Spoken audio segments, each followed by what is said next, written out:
Hey, this is Sean with Samson Racing Communications. I wanted to show you the race audio system that we designed and developed. This is an in-car setup for listening to driver crew communication.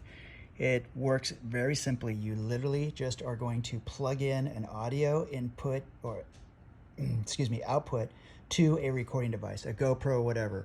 On the audio input, you can put a receiver or something from Race Control. That'll also be recorded.